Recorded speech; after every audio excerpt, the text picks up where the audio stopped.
तो हाय दोस्तों, आज हम लोग इस वीडियो में जानेंगे और समझेंगे कि जो हमारा उत्तर प्रदेश राजस्व संहिता जो है 2006 जो है, उसकी जो धारा 121 है वो क्या प्रावधान करती है, क्या बताती है, इसके बारे में आज हम लोग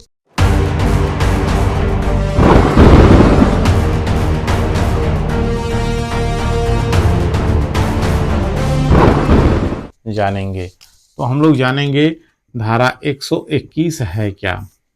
ठीक है, 121 क्या प्रावधान करती है। अगर अभी तक आप हमारे वीडियो को लाइक नहीं किए हैं, सब्सक्राइब नहीं किए हैं, तो लाइक सब्सक्राइब शेयर जरूर कर दीजिए और पूरा वीडियो देख करके ही जाइएगा, स्किप मत करिएगा, पूरा वीडियो वॉच करके ही जाइएगा, तभी आपको जानकारी मिल पाएगी। तो चलिए हम लोग देखते हैं।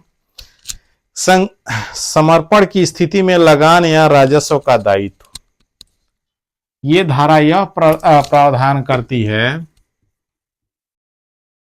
समर्पण की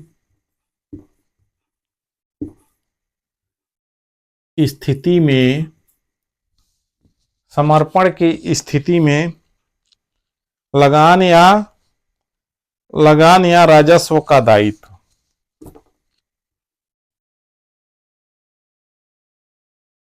लगान या राजस्व का दायित्व क्या है। ठीक है, यानी ये कह रहा है समर्पण की स्थिति में, यानी कोई भी व्यक्ति जब अपने भूमि को समर्पण करता है, अब समर्पण कैसे किया जाता है, कौन व्यक्ति समर्पण कर सकता है, यह धारा 119 में हम बताए हैं। ठीक है, 119 में पूरा विवरण है, समर्पण क्या है, कौन कर सकता है, कैसी भूमि होनी चाहिए। तो ये पूरा वीडियो पड़ा हुआ है एक धारा 19 का समर्पण का, आप उसमें देख लीजिएगा, पूरा समझ में आ जाएगा। इस चैनल पर सर्च करके देख लीजिएगा, समझ में आ जाएगा समर्पण क्या है।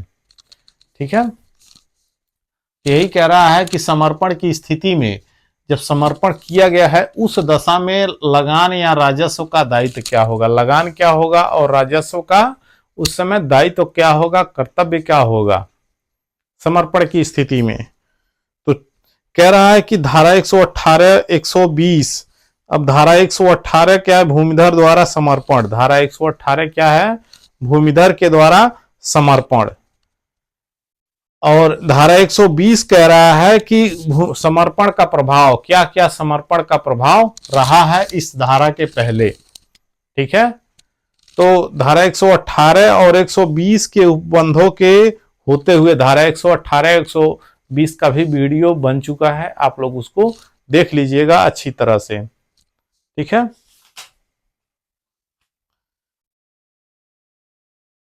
तो कह रहा है इसमें कि उपबंधों के होते हुए भी भूमिधर या असामी समर्पण के दिनांक के अनुगामी कृषि वर्ष के संबंध में जोत का यथास्थिति भू राजस्व या लगान का देनदार बना रहेगा।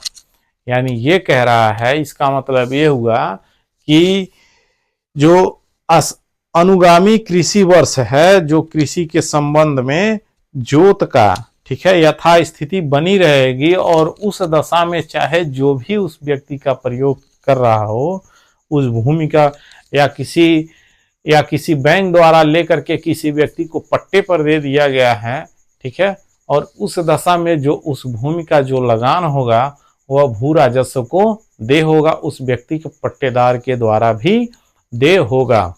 ठीक है, कह रहा लगान देनदार बना रहेगा जब तक कि समर्पण का नोटिस अप्रैल की, तब तक बना रहेगा जब तक कि समर्पण का नोटिस, यानी उस व्यक्ति के द्वारा लगान का देनदार तब तक वो रहेगा भू राजस्व को जब तक समर्पण की नोटिस, ठीक है, अप्रैल की प्रथम दिनांक यानी 1 अप्रैल के पूर्व न दे दिया गया हो। यानी समर्पण की जो उस भूमि का समर्पण की, भूमिधर के द्वारा जो भूमि की समर्पण की स्थिति है, ठीक है, वह भूमि के समर्पण के लिए जब तक नोटिस 1 अप्रैल के पूर्व अगर दे दिया गया है, ठीक है, तब तक तो उसे लगान का देनदार नहीं होगा वो। अगर नहीं दिया है तो लगान का देनदार होगा वो, ठीक है।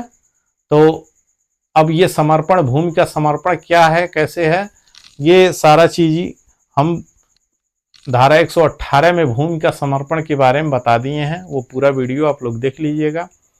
और कुछ नहीं, भूमि के समर्पण कैसे किया जाता है और भूमि का जब समर्पण हो जाता है तो उसका प्रभाव क्या होता है, वह धारा 120 में है। और दोनों को मिलाकर के कर समर्पण की स्थिति में लगान क्या है, धारा 121 में यही प्रावधान किया गया है। जब धारा 118 और 120 को आप जब देख लेंगे, समझ लेंगे, तो आपको ये वीडियो भी आपको समझ में आ जाएगा, ये सेक्शन भी आपको समझ में आ जाएगा। लेकिन इससे पहले आप सर्च करके वो दोनों वीडियो को जरूर देख लीजिएगा, जरूर सर्च कर लीजिएगा, ठीक है, तभी ये समझ में आएगा। नहीं आएगा तो कमेंट सेक्शन में हमसे जरूर पूछ लीजिएगा। Thank you.